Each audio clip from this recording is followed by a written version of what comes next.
What's up, stranger? Stress. Been looking for work. What you looking for? 2 ounces of hard white. Bitch. People are always asking me, Kiki, the books that you write, is that about you? Is that about your life? I used to rob drug dealers. I used to traffic drugs. I was a savage. I used to get it, and I didn't care who I got it from. I've been looking for you for 2 weeks. Where is my money? And now I can sit here and show you guys a glimpse of my life before I turned it around. I'm gonna ask you one more time, Kiki. Think harder, right? Where's my goddamn money at?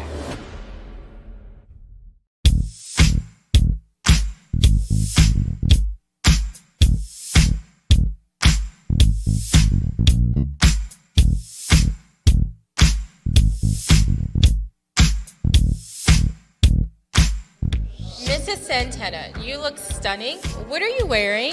And tell us about this new venture in the fashion industry. I'm wearing a piece from my own line. It's called Kais, designed by my brilliant partner and friend, Karen Blackwell. Wow. Look at Adriana Santana. She's hot. I don't see Louis anywhere, though.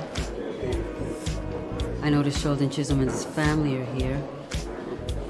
Not to mention the other half-dozen criminals in here. Oh, no, you don't. We're here to have fun. But why are you here alone? Where's your recently acquitted husband, Louis? Louis is back home resting. He has his share of bright lights and cameras. We just want to leave that whole thing behind us. No work today. We've been here for 5 minutes and you're already profiling people? Come on now. And what else are you looking to see tonight? All of my friends and to show off her brilliant work. Everything that you're about to see. We can't wait for it. The only reason I invited you is because you're my best friend and we never get to spend time together. Plus, you're killing it in that dress. Here comes Jess. I wanted to introduce you to.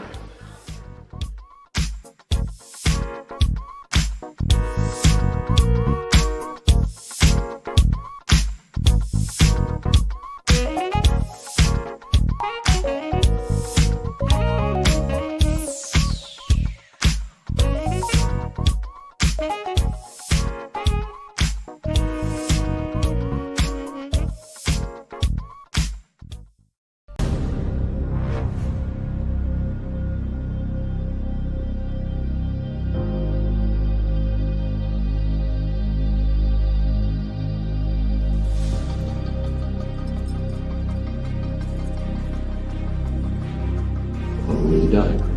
Roger that.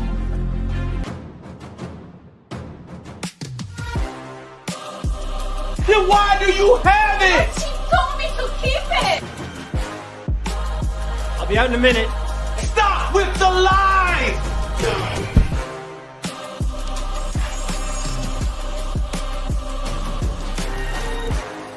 He's a very flashy Haitian with a penchant for violence. There's no one to play with, Haitian. Where's my goddamn money at? Takora is dead. Play with me again. I'm tired of hearing you talk all the time. Save it. Save it. She's my friend. She's my friend.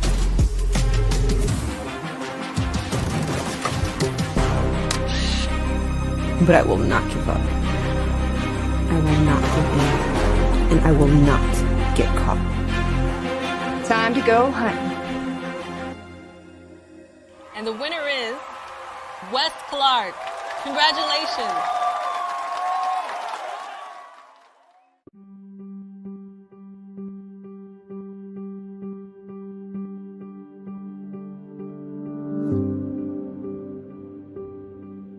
Yes, she's my mother.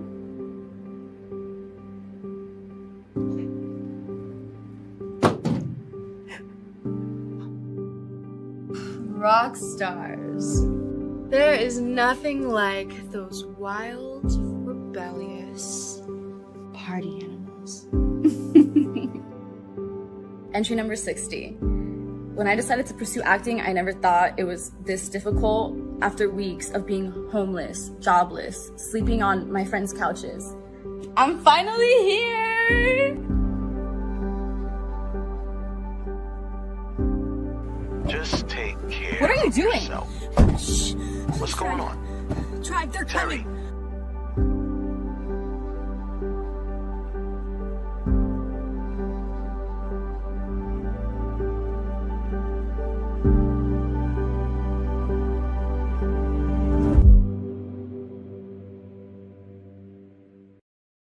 Where have you been? I've been calling you on your cell phone all day. At work.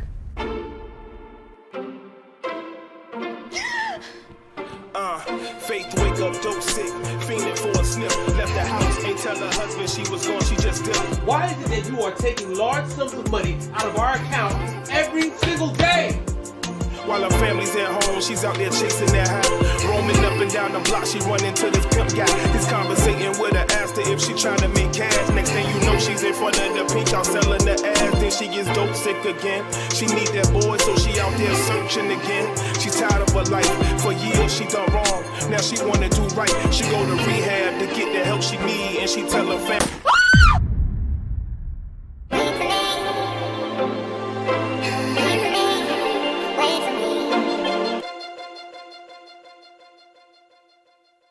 I'm Yoshi Lomax, superstar attorney at law and fugitive. So, you're the famous Yoshi Lomax. Probably more infamous. I'm on the run from the federal government for crimes that I didn't commit. Gentlemen, I'm Deputy U.S. Marshal Sharon Starr. I'll be taking things from here. Not to mention being on the hit list of at least 3 of Miami's major crime bosses. I wanted to apologize in person for leaving so abruptly last night. Welcome back. That's Vladimir Kuzetsov, a Russian crime boss. He's been a suspect in over a dozen missing person cases. I mean, I didn't get here to be this successful for doing things the American way. I need a list of the jury for my case with Honshu. Oh, really? What's that worth to you? Oh my God, you're such a... Mr. Santana is to be released upon processing. So what do you know about Sheldon Chisholm? What do you want to know about him? I really need to know if you're going to take my case. I don't have time to play, Miss Lomax. Money is not a problem. You know anything about his case? It's being handled by agents in my field office. I've learned that in this game of life, in order to win... Ready to dance? You gotta play dirty. You might look at me and see a beautiful, confident, successful woman. Congratulations, counselor. Yet another win. But underneath, I'm flawed. I'm broken. And I'm scared. So I have no choice but to run until I can find a way to clear my name. Miss Lomax is now considered a fugitive of the United States. Catching fugitives is my business, which makes her my suspect. You and your associates are relieved. Look. She killed one of our own. But I will not give up. All right, people, listen up. Get a picture of Miss Lomax out there so the public knows what she looks like. I will not give in. Okay. People, we got a game plan. Let's break and execute. I will not get caught. Time to go hunt.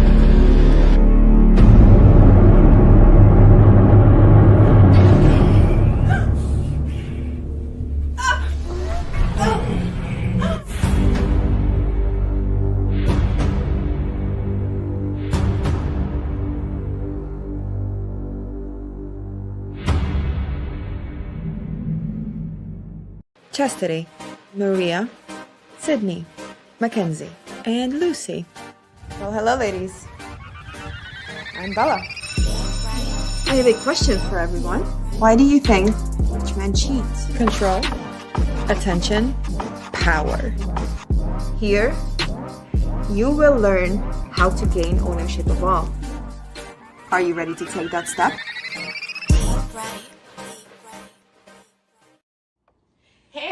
it's your girl, Catherine Nunez, and you're watching Real Talk with the director and the counsel on the IE Network.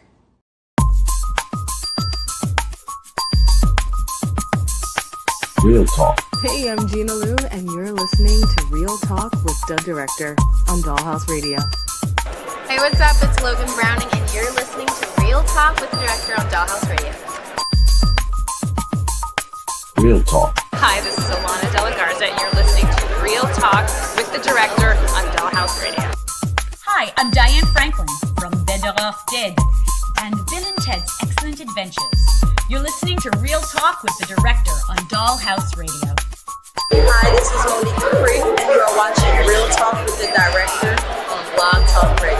Hey, I'm Stormy Maya, and you are listening to Real Talk with the Director on Dollhouse Radio. This is Vicky Judy, Orange is the New Black, and I'm here with Real Talk. Yo, what up? This is Jay Ellis, and you're watching Real Talk with the Director on Dollhouse Radio. Keep it live. Hi, I'm Trina Parks. You are listening to Real Talk Radio with the Director.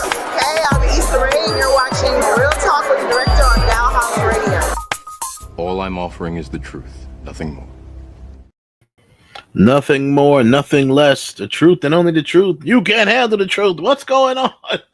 Welcome for another day and another week of Real Talk with the Director of the Jedi Council. I'm the Director. We'll be with you for the 120 minutes or so. Real Talk's brought to you each and every Monday by B2S Media. Born to Shine Entertainment. We broadcast live via the World Wide Web on youtube.com/IE Network TV and youtube.com/Real Talk Radio. That's real, REEL, talk. The number 80, radio.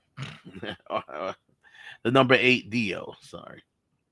And sometimes on Twitter, but we don't really mess with Twitter no more.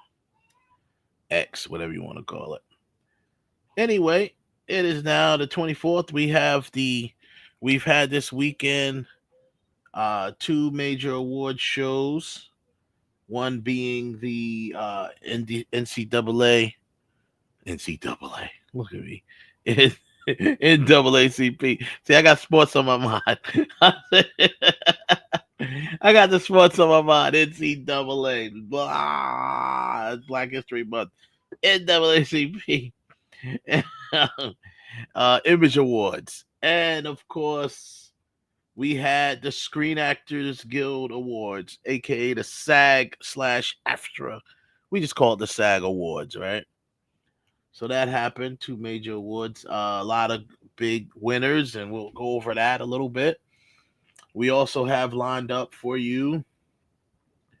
We never did an official review on the Captain America movie, the latest Captain America movie.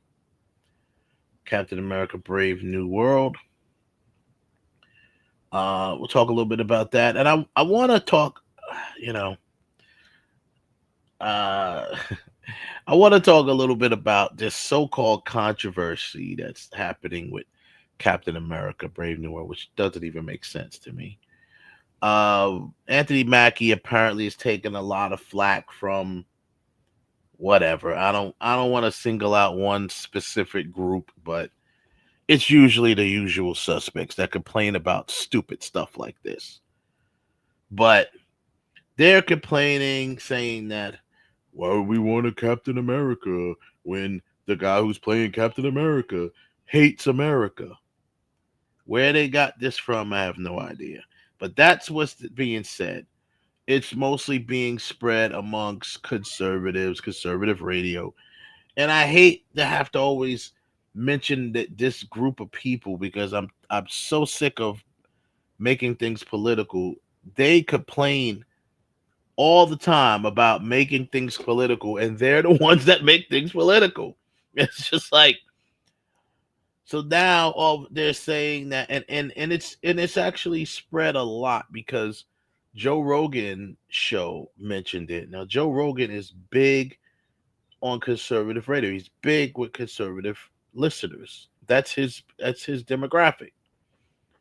And he's talking about, he plays a clip that someone put out there, a hacked up clip, by the way. not the full clip, where Anthony Mackie was at like I don't know, I guess he was at a Comic-Con or something, some sort of panel, and he answered a question about Captain America, and he said what he felt Captain America felt, meant to him. Key word, he said, for me. That was the first thing that he said. And I'll paraphrase what he says, and we'll go into it. We'll talk about it a little. So we'll talk a little about that. The Wayans family, long overdue, but well deserved, inducted in the NAACP Image Awards Hall of Fame. Well deserved, long overdue, and we'll talk a little bit about that. Maybe play a couple of highlights from that speech. Most of the family was there. Keenan was not there. There's a lot of speculation of if he's sick or why wasn't he there? Why didn't he make it? The Wayans family has always been one of those, they're tight-knit family. They keep things. There's been rumors about Keenan Ivory Wayans being quote-unquote sick, whatever that may be, for a couple years now. Nothing's been confirmed. He's denied a lot of things in the past, so we don't know what's what.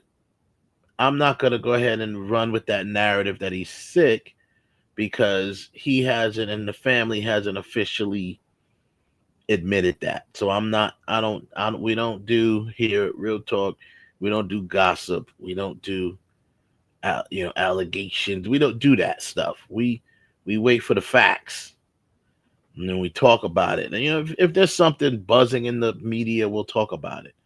But I don't do speculation, I don't do rumors, really. We could talk about the rumors, but I definitely don't do gossip.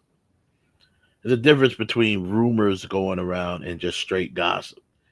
But anyway, Keenan Ivory Wayans was not in attendance, but the rest of the Wayans family was, so that was cool.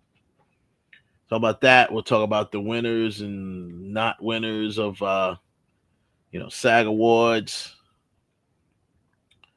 And the winners in NAACP Awards. We'll discuss all of that stuff, man.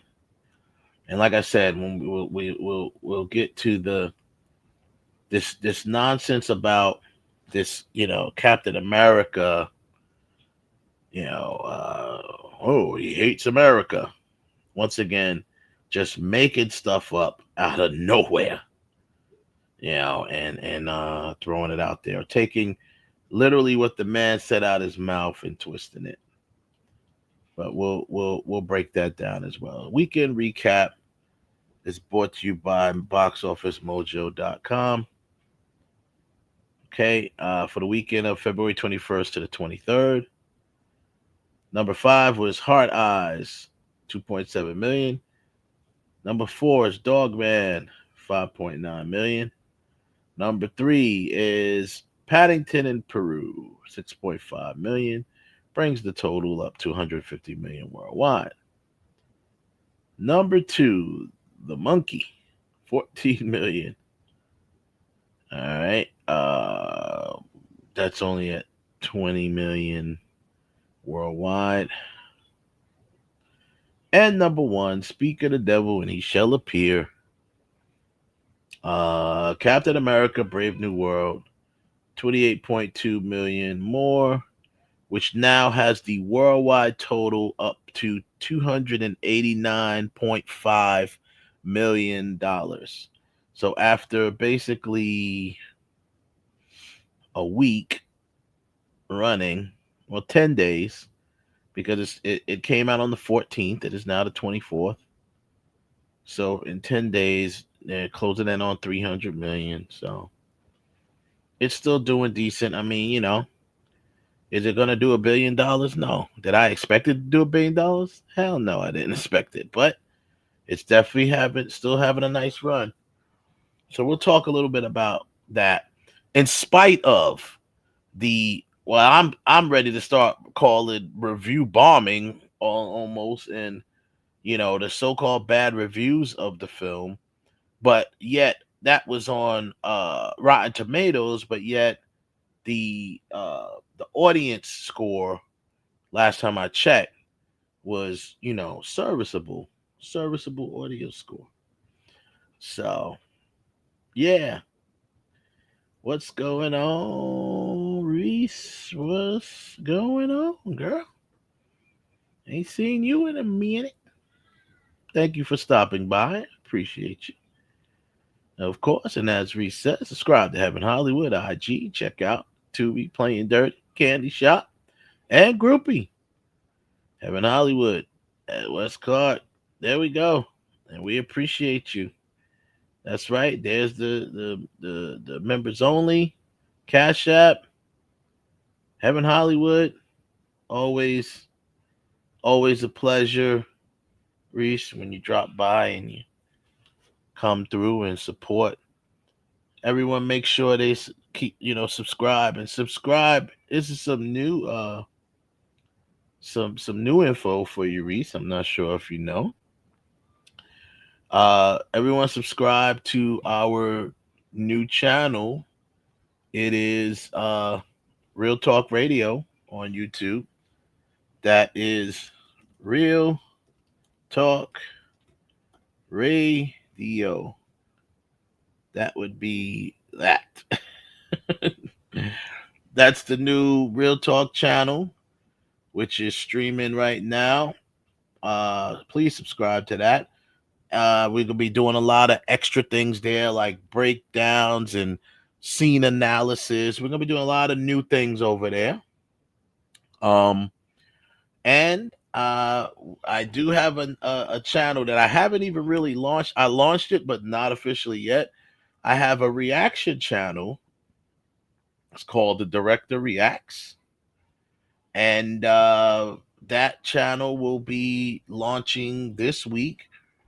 I'll be reacting to movies on that channel. My first reaction movie is the movie Wolfman, and that should be up this week. So definitely y'all check that out. That one is called The Director Reacts, or The Director Reacts. That one's here. Boom, boom, boom. And I'll push that over as well. But yeah, I didn't officially launch that channel yet. So we shall see. But definitely y'all check it out. Anyway, we have so we'll get to that stuff, man. And once we talk about that, we'll continue. I can't, I really want to talk about this stuff about the Captain America thing, because it's a little crazy, man, right now. A little crazy. And there's some other stuff out there. I know Angela Bassett will talk about that. Roberta Flack passed away. R.I.P. to Roberta Flack, who passed away. And we have, here's some news. Amazon has now officially purchased the rights to the James Bond IP. Interesting. So I'm going to bring on my Jedi Council, or at least whoever's here. We'll bring in Ralph, and returning once again, our guest, Jedi Padawan. My man in the building, man. Someday I'm getting a lightsaber, I promise you. Yeah. Yeah, I need one. I need mine back. Right, I'm telling you. But bring the cloak. Good evening, gentlemen. Good evening. Yes. Oh, yes. Good catch there, Reese. Miss Wallace, rest in peace. Biggie's mom, the legend. Yeah, rest in peace. Biggie's mother.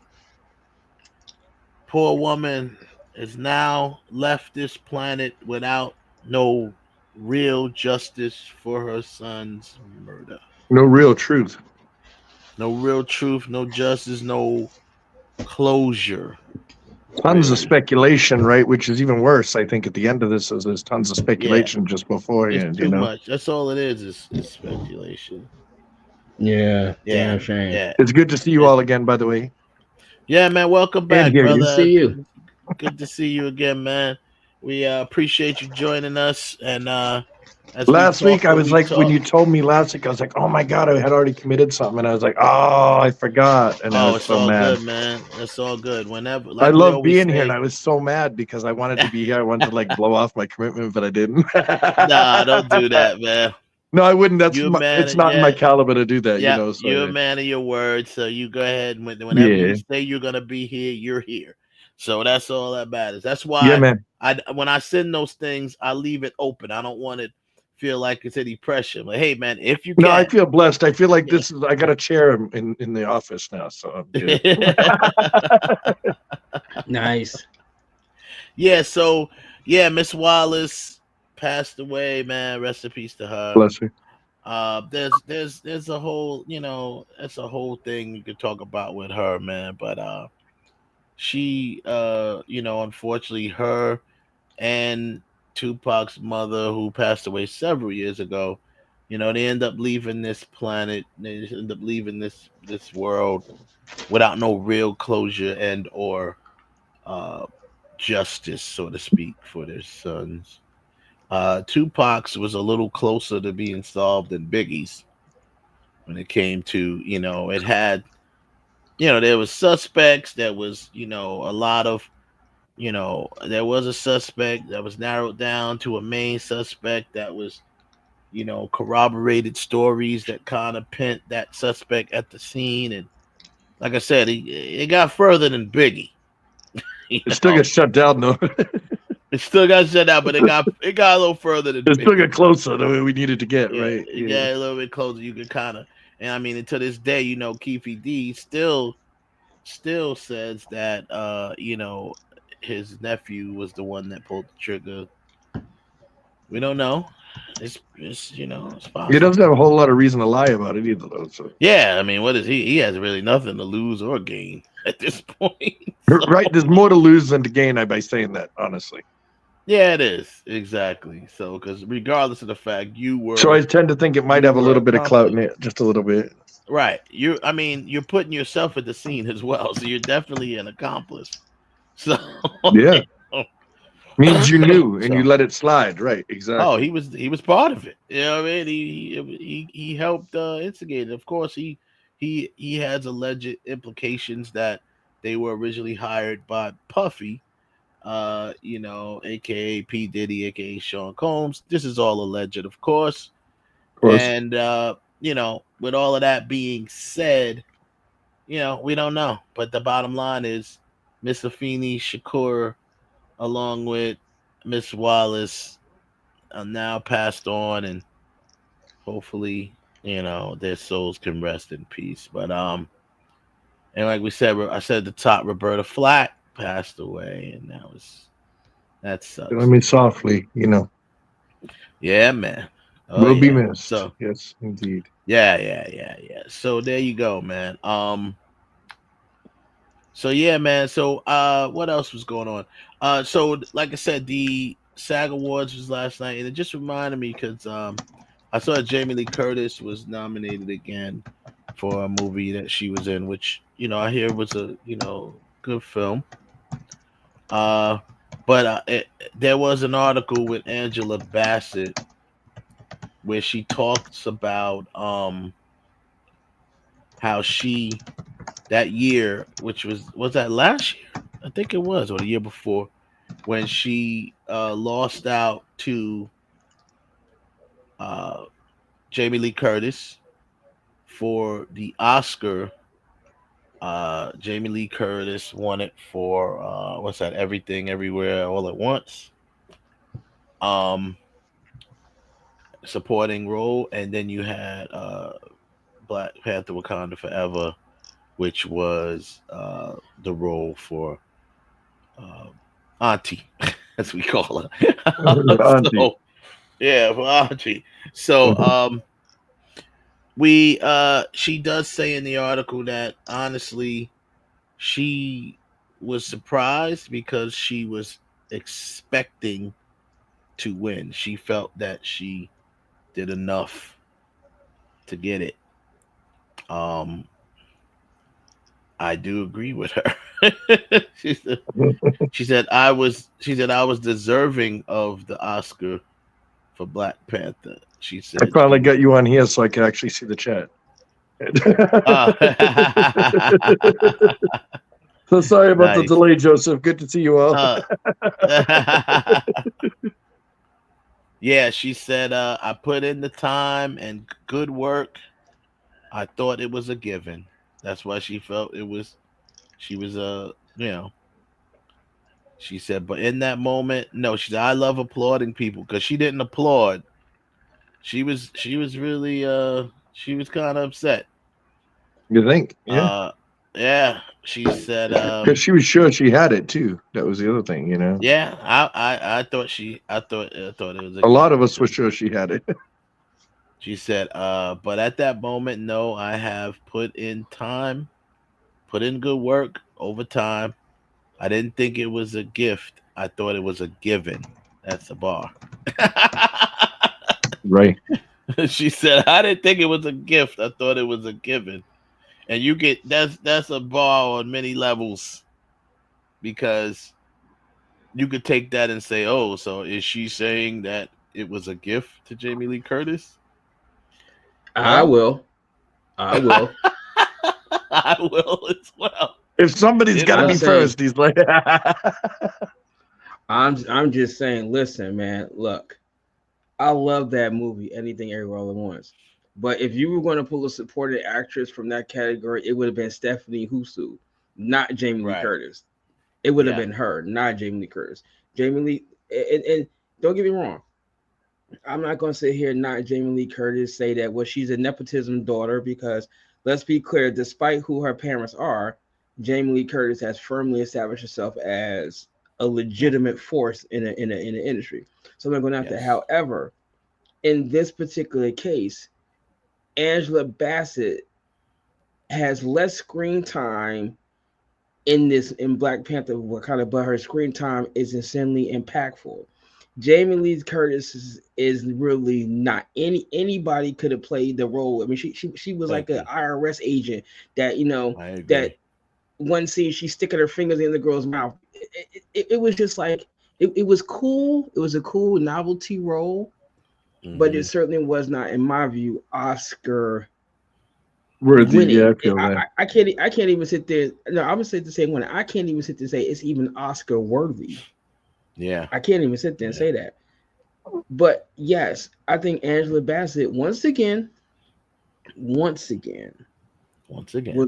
robbed of an Oscar. I no disrespect to Holly Hunter, but the year that she won Best Actress, she was better in The Firm than she was in The Piano, at least to me, right? But look, someone that transforms their body, which Angela Bassett did, learned how to sing, which Angela Bassett did, learned how to dance, which Angela Bassett did. I mean, come on. They didn't consider all of the stuff that she went through, and she put on a better performance. I mean, at least in my opinion. And I'm sorry, she definitely put on a better performance than Jamie Lee Curtis did, but with their respective movies, So there was definitely a lot more work involved. Yeah. I mean, think about it. And think of what she was up against, too. They just lost Chadwick Boseman. No, there was people up against that movie from the beginning. Even Black people were upset. Some people were upset that they didn't recast Chadwick Boseman, and they went the route that they went. So she had to kind of not carry the movie, because like Ralph said, she didn't have as much screen time. But where her impact was, she did carry the movie. Her character was a catalyst that actually helped the hero's journey in the storyline. So, her character's death, spoiler alert if you haven't seen Wakanda Forever, her character's death propelled the rest of the third act, basically. Yeah. So his character's death is running the entire movie, not just the third act, from opening scene to the end. I mean, his character death, yeah, but I meant her character's death. Her character's death helped propel the third act, to where it needed to go. Because without it, you wouldn't have had the arc. Shuri's arc wouldn't have completed. No, because she wanted revenge. Right. She was willing to work with him, but then then after because her mom said, forget this working crap. You gotta go. You gotta go. You got to go. She was going the Killmonger route. Killmonger said, "You gonna be like your brother, and you gonna be like diplomat, or you gonna be like me and get business done." It was, but yeah, man. So I definitely, I feel her there. I feel her there. I'm gonna say Miss Bassett, Miss Angela Bassett, Queen. I'm gonna say this about what you said about Jamie Lee Curtis.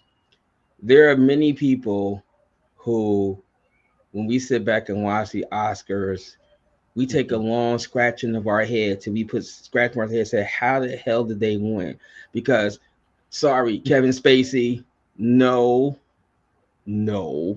For what? Right. For American Beauty? American Beauty over Denzel in The Hurricane. No. Right. And if I really sat here and looked at stuff, I'm sorry. There are certain actors like, I'm going to say him, like Tom Cruise, who should have won for Born on the 4th of July and he didn't. Mm-hmm. Right. You could say he should have won for Jerry Maguire. Right. Mm-hmm. John Travolta should have won for Pulp Fiction. Mm-hmm. Right. Morgan Freeman in Shawshank Redemption. Should have, and I'm gonna say this too, and this is no slight of man. Stallone should have won for Creed. Yeah, he should have won for Creed. It was such a good movie. It is such a that good was movie, his opportunity, and because the funny thing is with the Academy, they're on that makeup call thing. Like it's like, hey, that might have been Stallone's last opportunity to win an Oscar. We don't know. He's still making movies, but that might have been his last opportunity to actually win an Oscar. And they dropped the ball there. He did. They really job. And it's not a gift. It's like Auntie said, it's not a gift, it's a given, he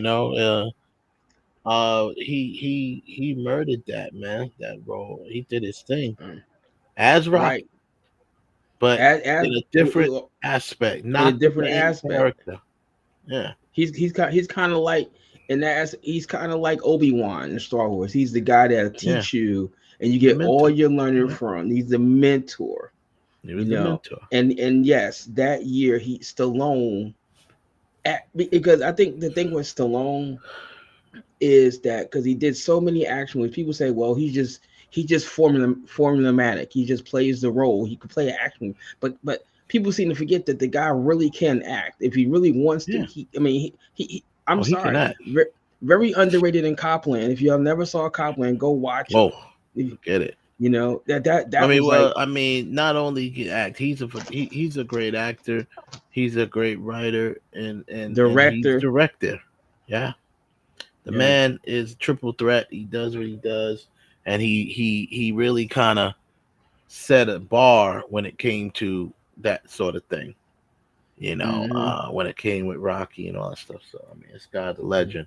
But living legend. And the other guy that should have won speaking of living legends, sorry, Clint Eastwood should have won Best Actor for $1 Million Unforgiven. Baby. Oh, Unforgiven. No, Yeah, Unforgiven.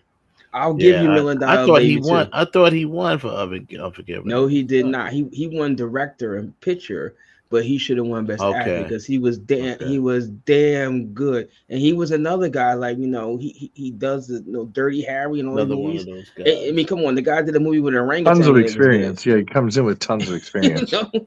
Yeah, Right. I had an orangutan. Yeah, Right. He did a movie. He did 2 movies with an orangutan. About And killed it. Absolutely. Yeah. bare knuckle fighting. But in Unforgiven, you put him back in his element, and he was just so damn good in it. So, Yeah, so it Miss was great. Bassett, with all due respect, I feel your pain, I feel and it. you absolutely right.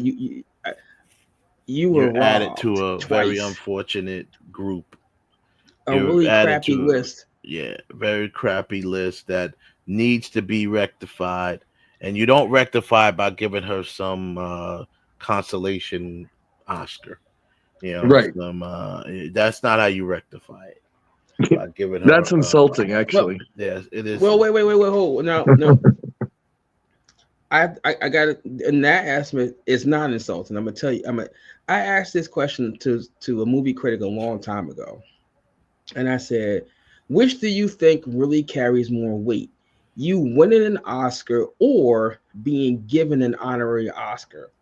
Because at any given time, you can do a role and you can win an Oscar. If you like for example, Cuba Gooding Jr. That one year he was really great and he won an Oscar. But when you're given that honorary Oscar, it's like you have actually impacted the film industry. Like your name is going to be forever. Like we could sit here and there's a bunch of people that have Oscars that for that 1 year they were so great. But when you get the honorary Oscar, it's like you're embedded into this industry. So I would consider Angela Bassett certainly in that category. Like she is a pillar in the film industry for her time in there. So she was quite deserving of that one. That. I agree. I'm not saying she's not deserving of it, but Absolutely. I don't like the name. I don't like the name honorary Oscar. Call it a lifetime achievement. Yeah, it feels like a handout, call it right? an Oscar for a lifetime achievement. Honorary to me feels like what he just said. It only feels like a handout. That's just like, hey, we're gonna make you an honorary mascot of the team. Because we didn't do you solid the rest of the way, right? Yeah. Right. So I mean, but I would change the name. To me, the meaning would be a little better.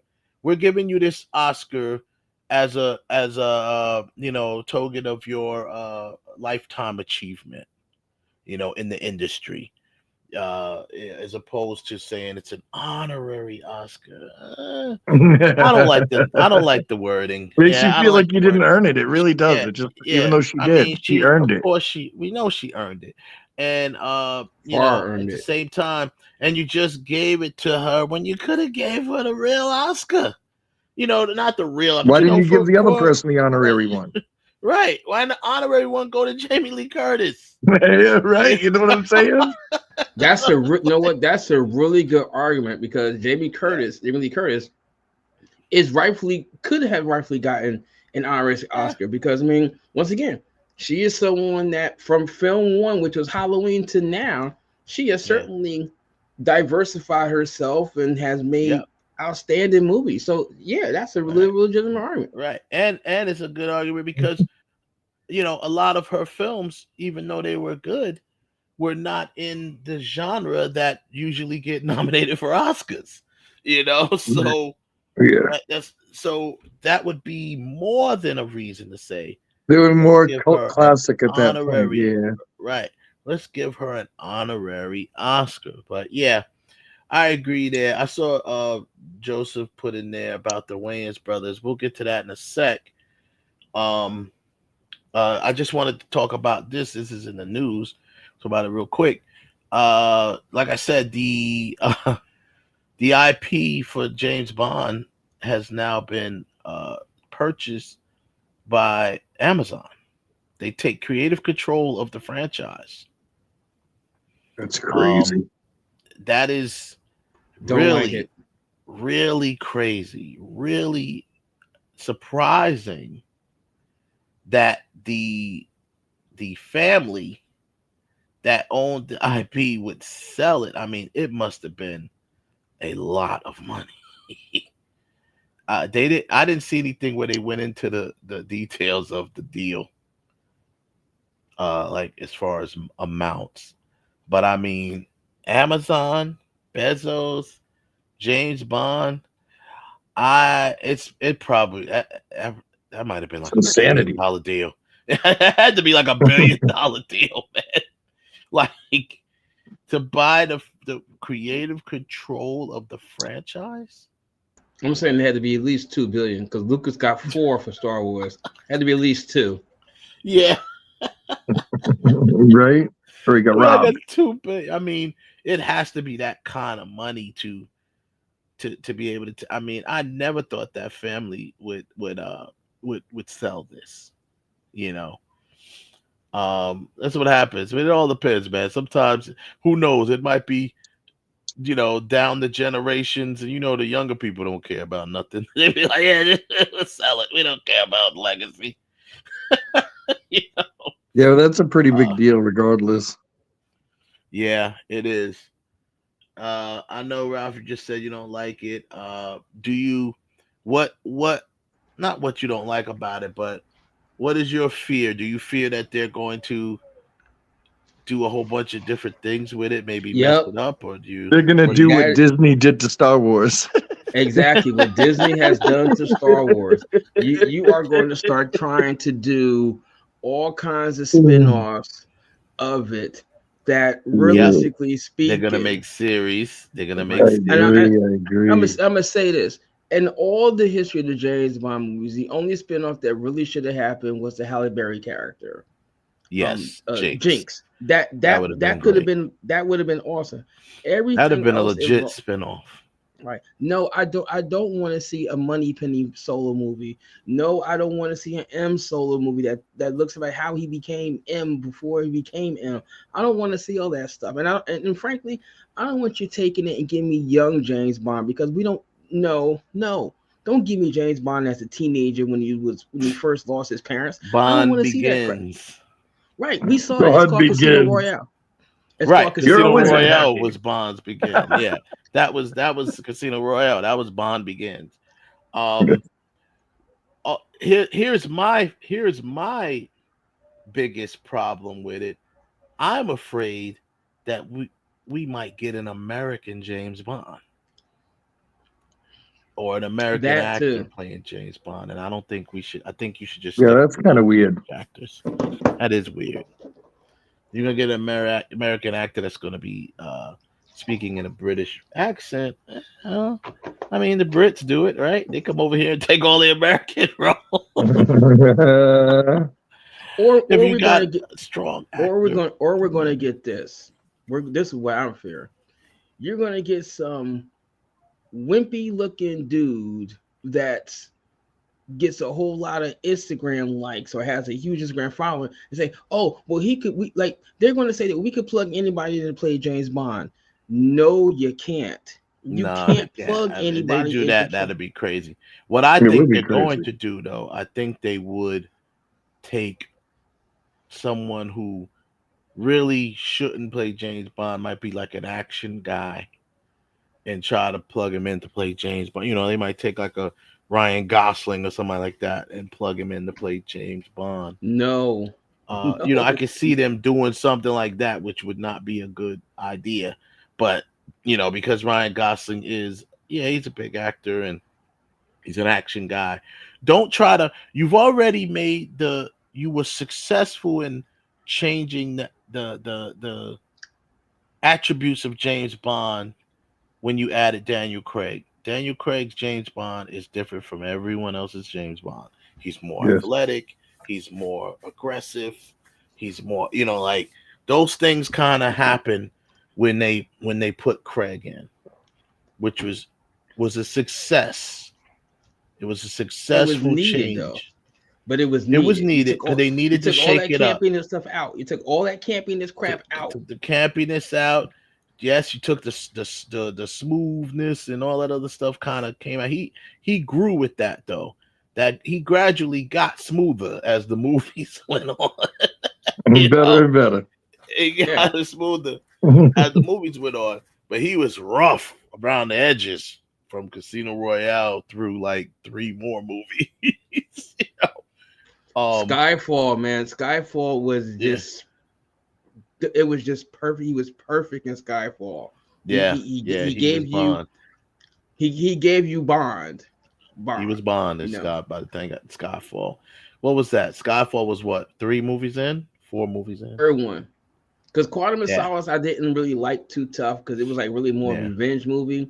But Skyfall it was just like he was like, damn, Bond is this here. guy. And because they showed him being fallible. They showed him weak, and you would never see that. You would never see James Bond being weak or crying over somebody. You would never see that unless it was someone that he was having sex with. He don't do that in this movie. He's like, fair argument. Yeah, they took away the player, kind of from him. And like Ralph said, you used the right word, the campiness behind it. Yeah, he was a player, he was a womanizer, whatever you want to call it. But there was a lot of campiness in all of that, especially with all the gadgets. Even though he still had gadgets, but not like, the whatever. And a radio receiver, that was it. He didn't have no exploding pins and rocket packs. Right, exploding pins that you pull out your shoe, go gadget coat. He didn't have none of that stuff. Got a cool car though. Yeah. The car was he always got that's a cool car. James Bond. Yeah, that's it. It's all about the car, man, and the car and the girls. You can't have James Bond and not have a car like that, a cool car and the girls, right? Good Aston Martin get you going. Nothing nice. I'm campaigning for somewhat stick with the British. I would love, I wouldn't mind seeing Cavill try out for Bond. He's too big. He's too big. He's not too big. He's not too big. Yes, he is. I keep telling you guys, spies are supposed to just blend in like everybody else. You're not really supposed to be standing he shouldn't be jacked. Right, he's too jacked. Yeah, think of the original Bond. Was he jacked? Not really. He can lose weight. He can lose weight, trim down some. Yeah, it's not like he has it before. You can't trim all that. You can't trim all that muscle down. Sorry. Of course you can. Of course you can. What's he gonna do? Starve himself? What's he gonna do with the? Wait a minute now. Wait a second now. Don't act like Daniel Craig had a dad bod. Daniel Craig was very much in shape as James Bond. No, wait. There's a vast difference between being in shape and being jacked. No, but he was jacked. He was yes, he's jacked. But what I'm saying is this is the new expectation as far as being in very good shape. Daniel Craig was definitely in the best shape of any Bond. As far as his body, he had more muscles than any other person that's ever played Bond. Most definitely, without a doubt. Very true. Not. Right. But what I'm saying, he wasn't jacked. But I mean, of course, he can't go in there looking like Superman. Yeah, right.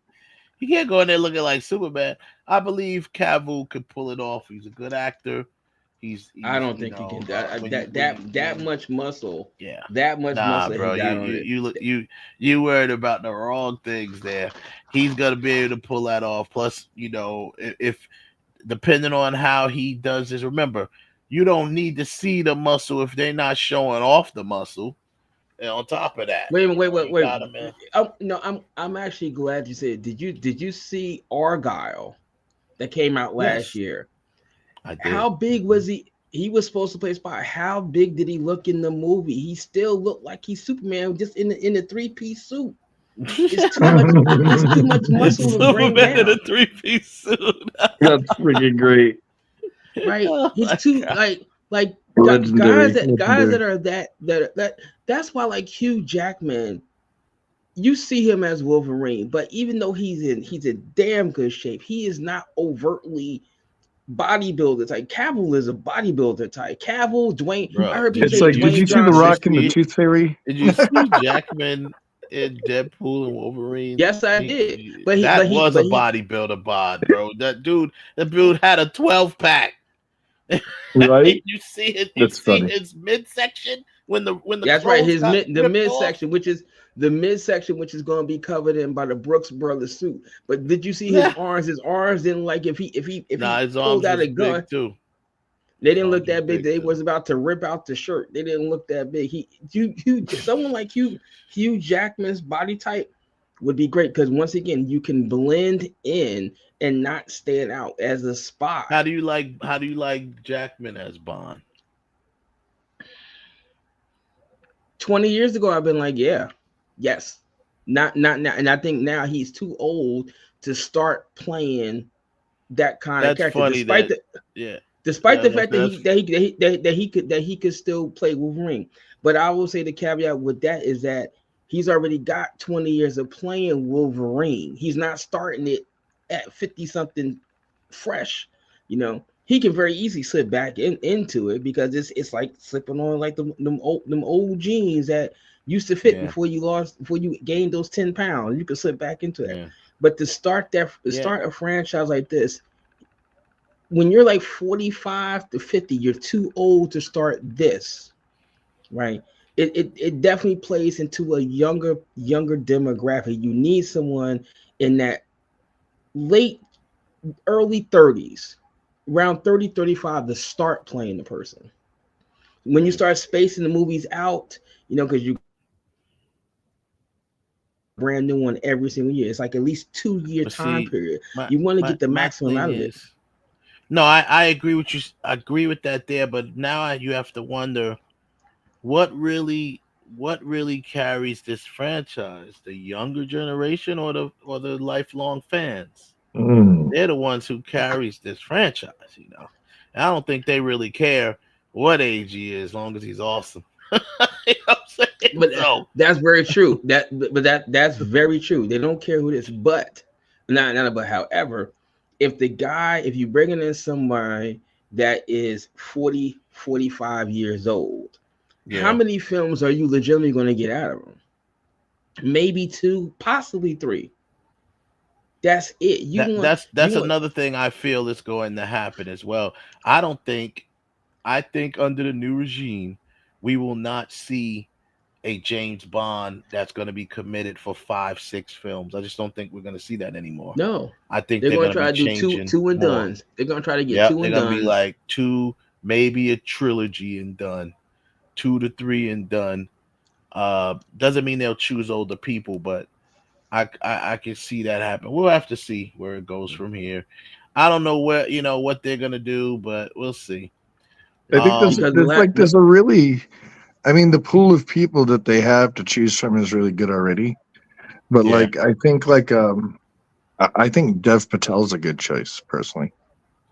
I think he's already proven, that he can throw kicks, do car chases, he can do all the stuff that Bond would do, and he fits the role very well. And it's a way to keep it current while at the same time maintaining its roots. I think it has a little bit of both in there, which is really nice.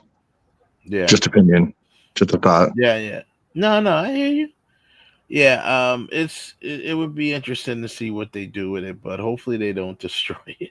Right? Yeah, I hope they don't destroy. Don't Star Wars either. It. Don't Star Wars. Yeah, don't Star Wars it. That's our only request. So the NAACP awards happened, and I saw Joseph in there say, congratulations to the Wayans family, for being inducted. He said the SAG Hall of Fame, but it was actually the NAACP Hall Image Awards Hall of Fame, Joseph. But we know what you meant. Yeah, that was well deserved, and in my opinion, long overdue. But so the Image Awards happened, and There was some winners. I'll run down the winner list real quick. At least some of the, not everyone, but some of the important ones there. So we'll start with the Wayans. So the Wayans family was honored. Keenan Ivory Wayans was not in attendance. A lot of people had raised their eyebrows to that, but there's no real official reason why he wasn't there. But the brothers that were there and the rest of the family, though pretty much the rest of the family was there. Damon Wayans and Marlon Wayans kind of told the story. The whole story was about Keenan anyway, because they knew it. He's the man. He's the one who started it all for the family, and kept it going and made sure the family was put in position to win. And that's just what it is. And we know him and Robert Townsend were partners, and they wrote a lot of films and stuff together, including the Hollywood Shuffle, including the Five Heartbeats. They wrote together.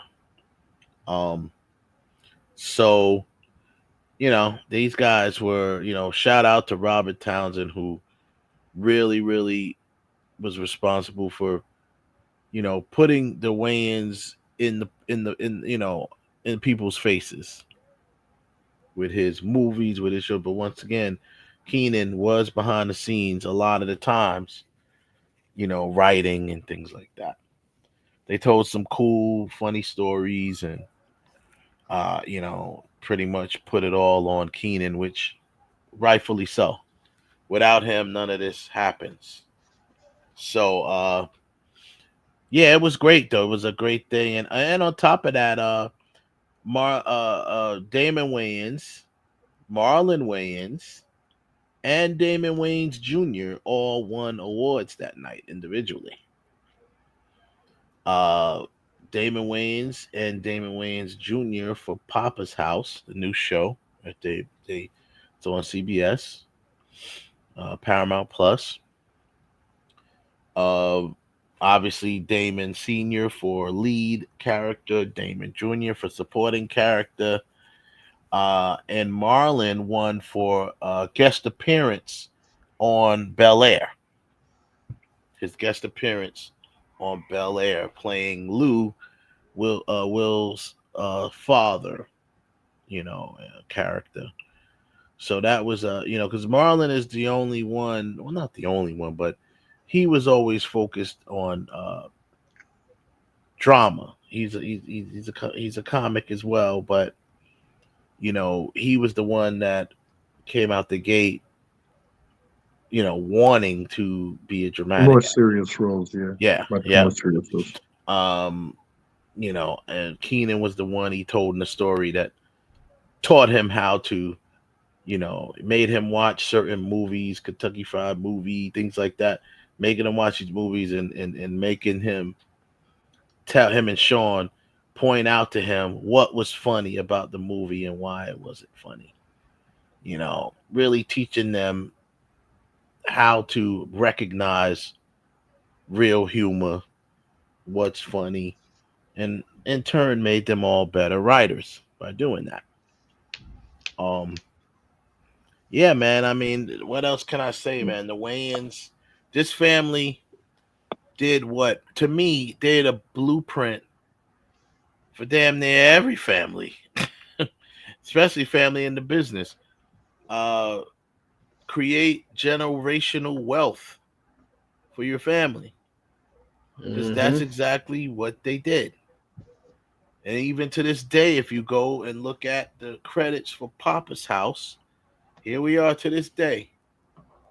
Kim Wayans, writer, director.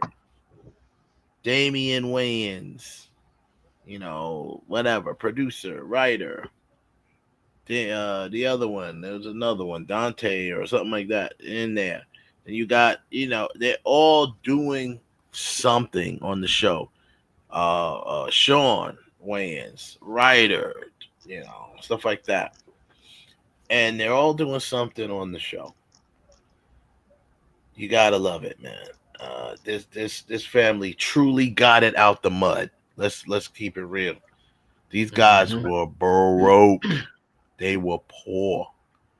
I'll never forget Damon Wayne's last stand, where he said we was P-O. We couldn't afford O-R. He said, he said we was po folk. All right. He said that in his the last stand-up comedy series, a special. These guys got it out the mud, truly. Self-made millionaires. And on top of that, has generated billions of dollars. The scary movie franchise generated billions of dollars. And yeah, they created generational wealth, man. What else can you say about this family is the blueprint on what you should do if you are in the entertainment business and you happen to have family that's in the entertainment business, or you bringing them in, whatever the case may be. That's how you do it, man. And I applaud brothers. And Keenan, of course, he's phenomenal. So real quick, the winners. So let's see. Entertainer of the Year, Keke Palmer wins that. She beats that out was my Kevin movie Hart. choice this year, by the way. Remember? She beats out Cynthia Erivo, Kevin Hart, Kendrick Lamar, and Shannon Sharp. I think that must have been done before the Super Bowl, because after that, I think it would have went right to Kendrick. Like, damn, bro. Outstanding motion picture went to the 688. Yes. All right. That was my movie Boys choice during Ride our or favorites Die. of last year. Yes, sir. Yeah, I remember you saying that. I loved it. It was Beat out such a good Bad movie. Boy Ride or Die, Bob Marley, One Love, The Piano Lesson, and Wicked. Mm-hmm. Outstanding actor in a motion picture, Martin Lawrence, Bad Boys Ride or Die. Outstanding actress in a motion picture was Kerry Washington, the 688. Outstanding supporting actor in a motion picture, Denzel Washington, Gladiator 2. Outstanding supporting actress in a motion picture, Ebony Obsidian, the 688. Outstanding independent feature or motion picture was Sing Sing. That's the one that had Coleman Domingo in. Outstanding international motion picture, Emilia Perez. I think in the Oscars it's nominated for Best Picture and it's nominated for Best International Film, I think. Outstanding breakthrough performance was Ebony Obsidian in the 688. Ensemble cast in a motion picture, the 688. So they were big winners. What else we got here? What else stood out? Didn't Blue Ivy win something? For what? Outstanding character voiceover performance. Oh my God, really? She won Outstanding character voiceover performance in a motion picture. Blue Ivy Carter for Mufasa the Lion King. She beat out Anika Noni Rose in Mufasa the Lion King. There was actually a few people from that. Aaron Pierre, Mufasa the Lion King. Ayo Edabini. I don't remember how I pronounce her last name, but I like her. Ayo is actually how her first name is pronounced.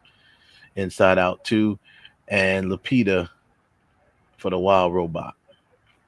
So, what else we got here? What else stuck out? Boop, boop, boop. Outstanding breakthrough creative. So that's probably other than acting, maybe. And that was Malcolm Washington for the piano lesson. I believe he directed that. Yes. I would have gave that was good film though. I would have gave it to Zoe Kravitz, Blink Twice. That's what I would have gave it to. That was awesome. Breakthrough creative.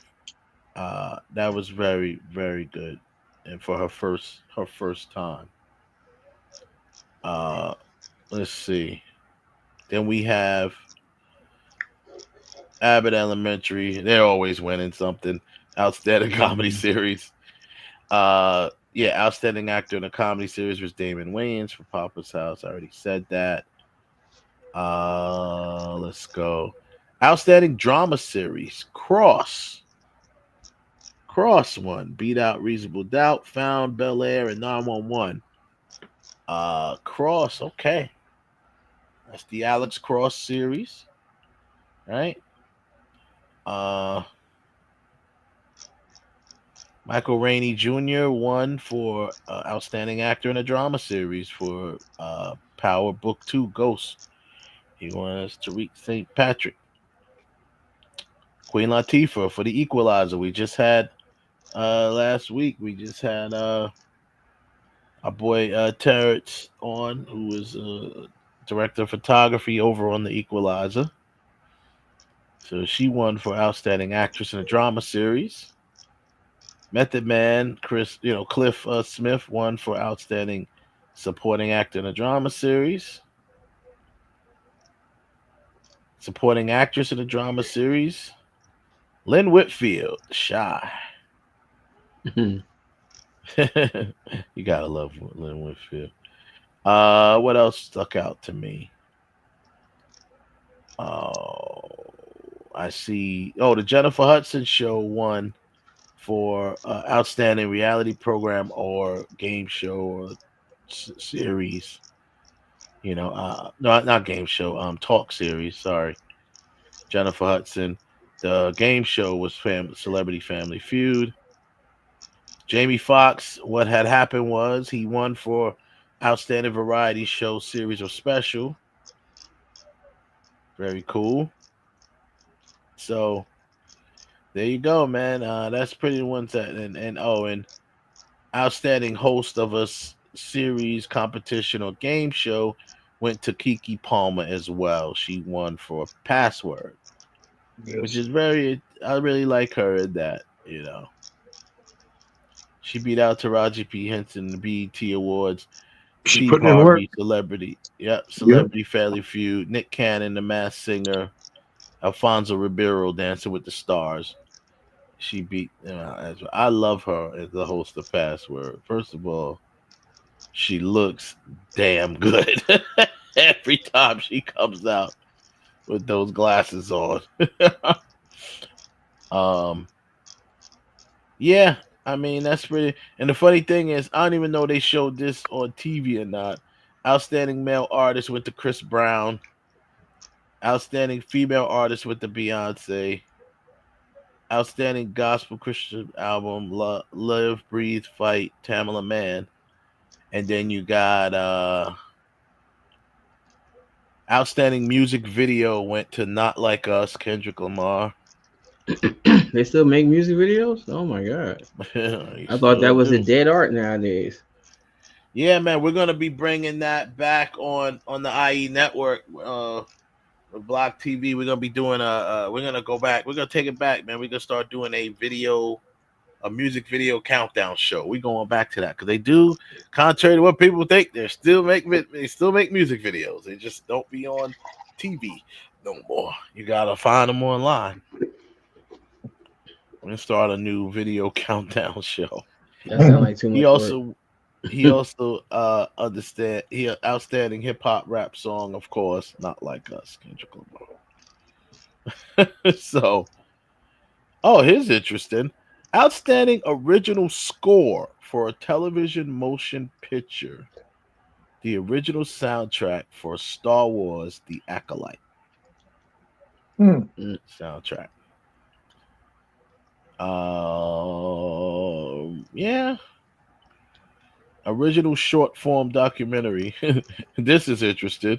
The name of this documentary is called How to Sue the Klan. That sounds very interesting. How to Sue the Klan. So that was that was like the ones that the Endos, they give out a whole lot of awards. Some of them you don't even see on TV, but they give out a lot. So congratulations to all the winners. Don't have a real problem with who won. I mean, I don't really keep up with the music like that anymore. So whether or not, Beyonce wins for Cowboy Carter or whatever it is, I really don't know, don't really care. Whatever. Beyonce is Beyonce, man. So the fact that she, I know some people, oh, that's not even a country album. Well, I mean, country music is derived from the blues anyway, so whatever. Oh, she's not a country artist. Well, maybe she's not. She's just a pop artist doing country.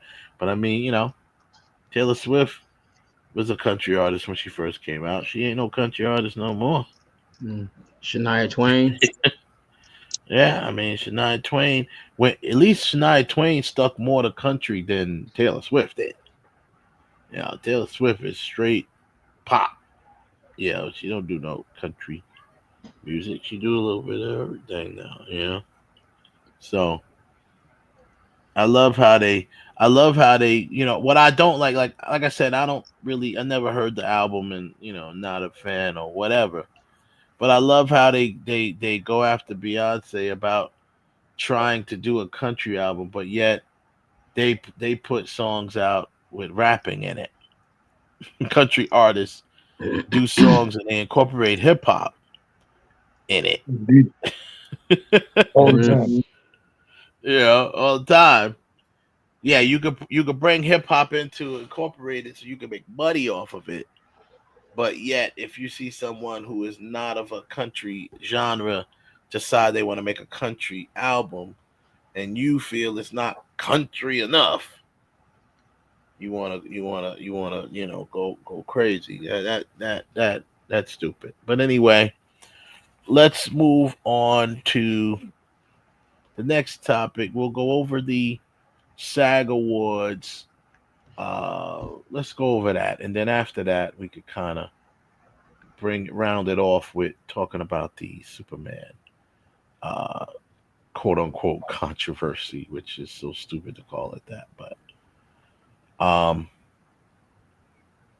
okay, so that was NAACP Image Awards. Where is the SAG Awards? Oh, here we go.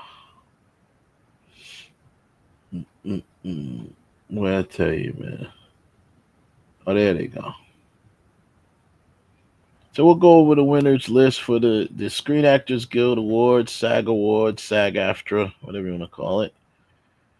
Okay. Outstanding performance by a cast in a motion picture.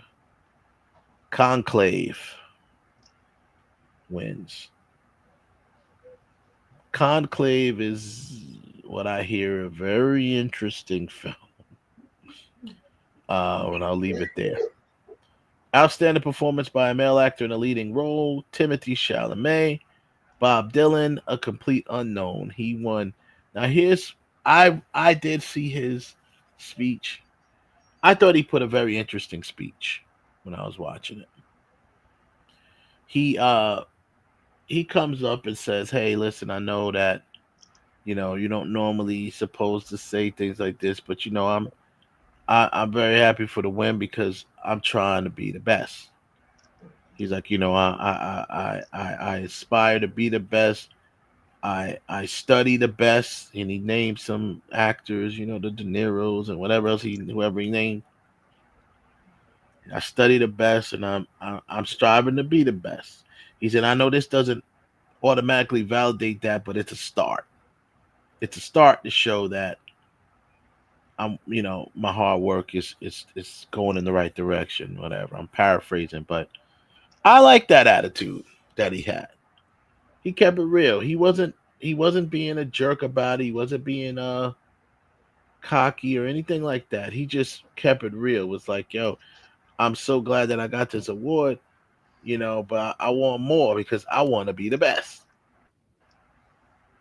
He said he's taking it serious. He studies the best, and he wants to be the best.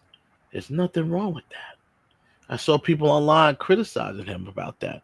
Like, who wants to be in a competition to lose? That doesn't make sense. You do this stuff to, you do it because you love doing it. But if they're gonna go ahead and acknowledge you, you want to win.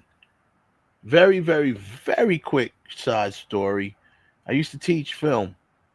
When I was teaching it, shout out to my boy Bruce Penn. He was the senior teacher with me. We were teaching video. Our video production class was high school students. We were in the Skills USA competition where we won and went all the way to the state championship. We got to the state championship up at Buffalo, New York.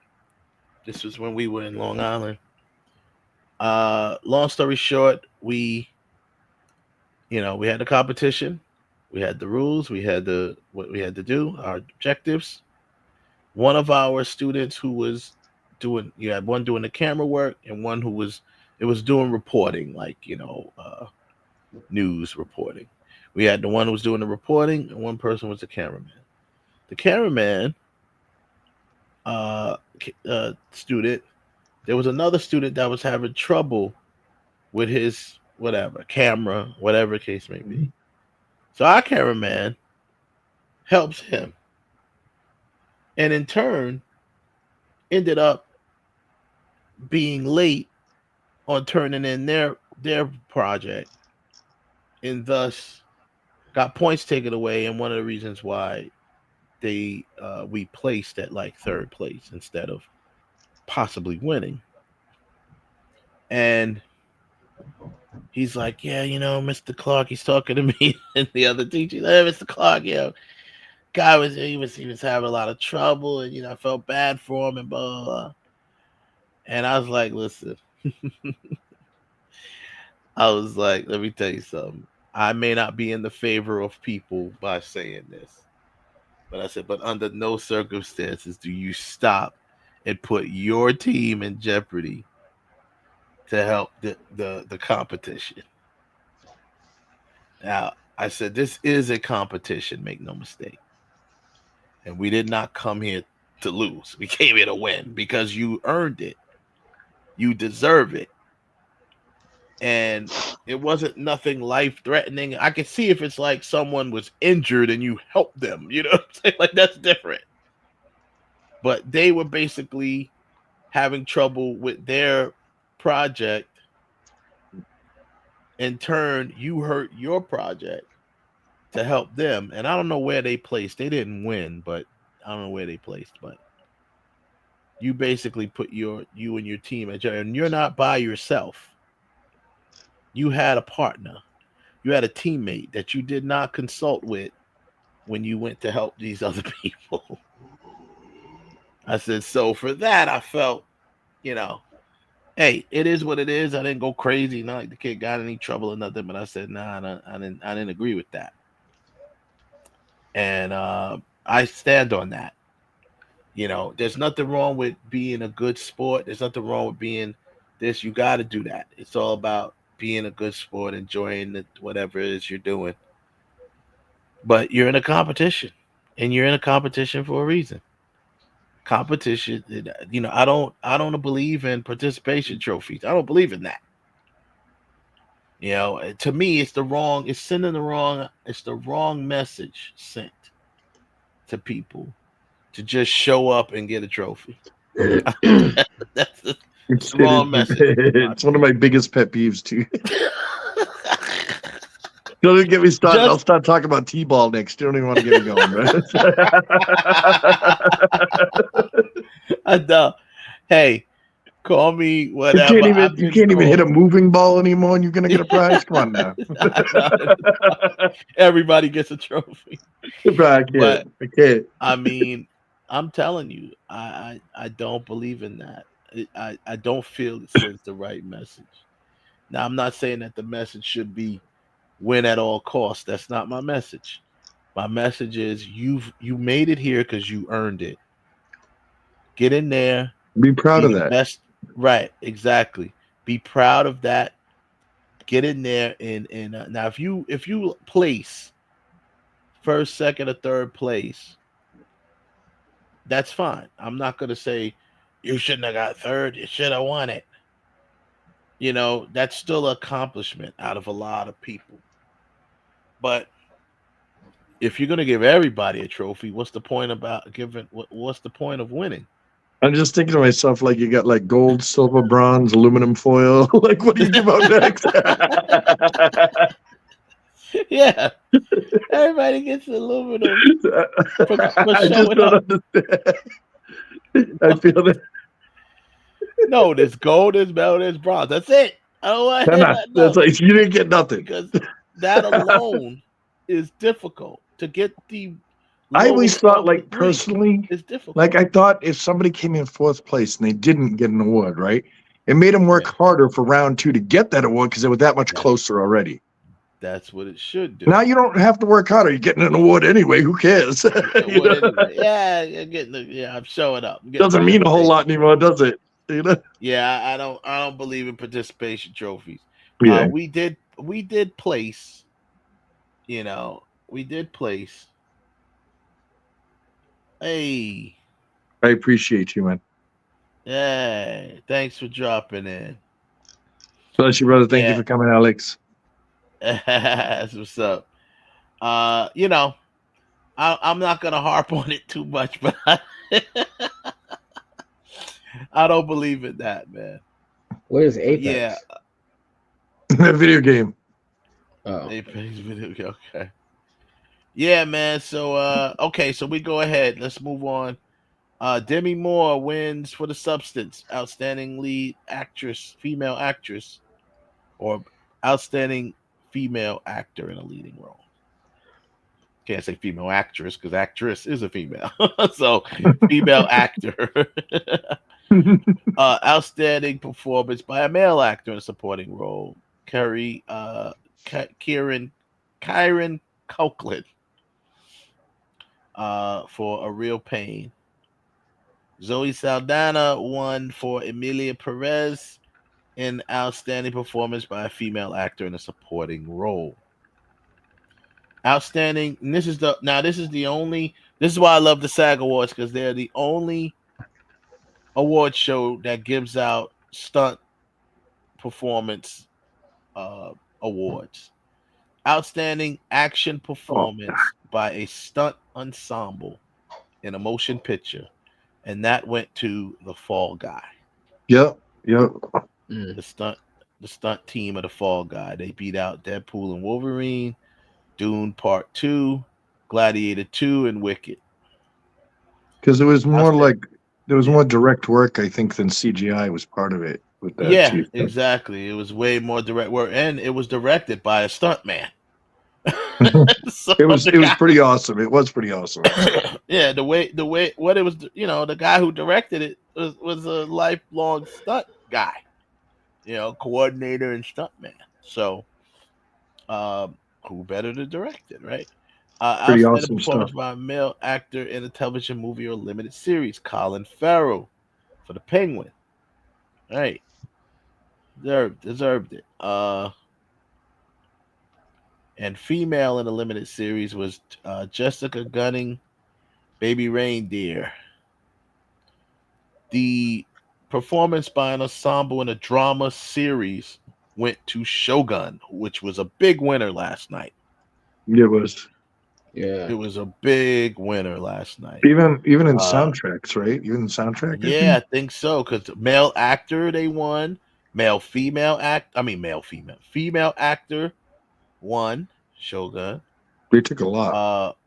Yeah, they had, and then I think they had also something about There might have been soundtrack or something. Only Murders in the Building won 2 and won ensemble in a comedy, and it won best male actor performance, Martin Short. Female actor went to Jean Smart in Hacks. Shogun won outstanding action performance by a stunt ensemble in a television series. Shogun beat out The Boys, Fallout, House of the Dragon, and The Penguin. So that was pretty much that. Now we all know that, okay, Demi Moore won female actor, best female actor in a motion picture. I believe she won, if I'm not mistaken, Ralph, do you remember? I think she won the Golden Globe as well for that role. I think she did. So it's not automatic, but it's very, very probable that she has a very good chance. History shows us that when you win the SAG and you win the Golden Globe, you have a very good chance at the Oscar. A lot of actors have done it. Not everyone, obviously. They don't all complete the trifecta. But usually, a lot of the times when you win that, you win the SAG. It pays off, especially with the SAG, because I mean, almost every member of SAG is also a member of the Academy. So, you know. If they like you then, they're going to like you later. Exactly. When you think about it, right? And the SAG sets the precedent, so. Yeah. Yeah, because you're respected you're respected by your peers and for doing the same thing that they're doing, acting. Yes. So it's very, very interesting. So yeah, man. I think she's the most serious threat to Cynthia on Sunday. Cynthia winning an Oscar, she's the most serious threat. And with it being so close, that's another one too. A lot of times with them being so close, SAG Awards it's usually a week or so before the Oscars. And I believe the way they vote, the closing call is very close together too. The voting. Yeah. Yeah. So yeah, a lot of times they might have voted for SAG and then they're like, oh, look at this. Now I got to vote for the Oscar. Well, I just told you. I just said in the last thing I voted for, Demi Moore. So let's do it again. So we'll see. She is definitely. Yeah, I don't know why they'd vote threat. different the second time. It doesn't make much sense. Yeah. Any? Oh, I'll tell you why. I kind of tell you why a little bit, because like when they announce who's nominated for the Oscars, the votes are already cast. That's like you're seeing the top 5 contenders. Whereas when the SAG thing, I think they still, because the SAG is, if I'm not mistaken, I think the Oscars are voted by like you a director. You get the vote in the director category, but you don't vote in the other categories except for best picture. That's the only thing you can vote for. Yeah. I think in the SAG you can vote for everybody across the board. So I think they extend the voting period a little bit more to give everybody a chance to see it. Yes. You know. You can vote for everybody across the board, but with the Academy, you vote for your department, so to speak. So best director is going to be voted on by other directors.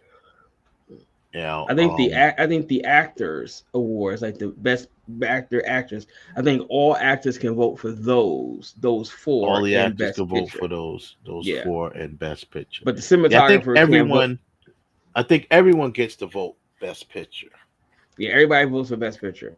But like I don't think the cinematographer can vote for best actor or actresses. And that might be because you very well may, although you could stack it for, let's say, Demi Moore, but what if you currently working on a movie with Jennifer Lawrence and she's nominated too? So who you vote for? So I guess maybe to keep it somewhat fair, just say, listen, vote in your category for your nominees, but you can vote for best. Everybody can vote for best picture. That's going to be the greatest amount of votes. And I believe I like that rule because who better to judge the category than someone who does that category? You know what I mean? Cinematographers are going to be the best judges of cinematography. You know what I mean? So, and obviously, not every cinematographer that's voting it's not like that. You know, they're voting for themselves or even a friend or whatever. They're just gonna look at it and say, "Oh, that was beautifully done. I'm gonna vote for that." You know, um, I wonder if it would be interesting to let directors vote for actors. That would be interesting. But you know, Like a director's choice award would be really cool. yeah, if they're like, "Hey, let's vote for that," I would be interested. But yeah, I don't know, man. I have someone that I'm rooting for. I would not be mad if Demi Moore won. But do you have someone in particular that you're rooting for? Are you rooting for Demi Moore, or are you rooting for someone else? But you won't be mad if Demi Moore wins. I am rooting for the young lady from Honora. I would like her. I'm really rooting for Cynthia Erivo. I think that the immense amount of pressure that was on her and the entire cast of Wicked to do this, and you pulled it off pretty good. I think the thing that hurts Cynthia Erivo is when she complained about the poster. I think that's the one thing that I think that hurt her too, because no one, you know, that puts a bad taste in people. It's just the same reason with this Amelia Perez thing. Not as serious as her, but the lead from Amelia Perez, they had to separate themselves from her because she was, you know, went on a Twitter rant once upon a time and said a bunch of stuff to offend people or a group of people. And they were trying to, you know, thank God it didn't affect Zoe, you know, like stuff like that. You know, they trying to separate themselves from it. It may affect it. Actually, they talked about it. It might affect them for Best Picture. It might affect them all the way around. Yeah, the only person that I'm rooting for from that cast really is Zoe Saldana. I would like to see her win that Oscar. I think that would just be because I thought that she was the best thing in the movie. I mean she just because she kept it going. And that whole bit where she's singing the song in Spanish and switching to English and then switching to French. Yeah. I mean that was amazing. That was amazing. So I'm kind of sort of rooting for her. I'm rooting for Cynthia Erivo. Best actor. You know, I don't know. Could Ray Fiennes win that? You know, or do they give it to Chalamet? The thing I'm saying about Chalamet is this. I think he's this generation's Tom Cruise. Like they'll say, well, he's still young, so we're not going to give it to him. We'll give it to him later on, but like that's what happened with Tom Cruise. But he's never been back up there since Jerry Maguire to win another award. You know. So do you think? Was the thing. So so it's Adrian Brody for The Brutalist, Timothy Chalamet for obviously a complete unknown, Colin Domingo for Sing Sing, Ralph Fiennes for Conclave, and Sebastian Stan for The Apprentice. That's the. Well, certainly, I don't think Sebastian Stan was it'd be the biggest upset that you're winning for Donald Trump, and since Hollywood is against Donald Trump, I don't see that happening. Conclave's been rocking though. True story. Right. Yeah. Since Ray Fiennes has been rocking that since it came out, so I could see him winning. I just think the thing I would have to agree with that. I would have to agree with that. I think the thing with Chalamet is simply the age thing, that he's so young and his movies come out. The movie's been so successful, and he's looking like. But there's also been a lot of surprises, so they could be, you know, there's the side of it where they might surprise us and give it to a young kid, considering that they've made those mistakes in the past. They could. Possible. I mean, I'm rooting for a leading actress.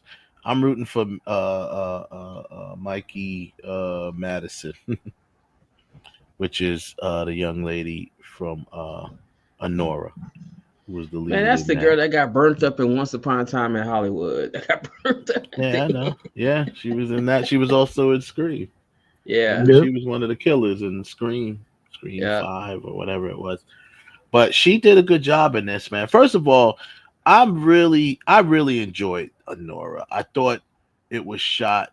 First of all, knowing what I know, that Sean Baker, who is, and he's from our world. He's an indie director, and a lot of And those he's from scenes were shot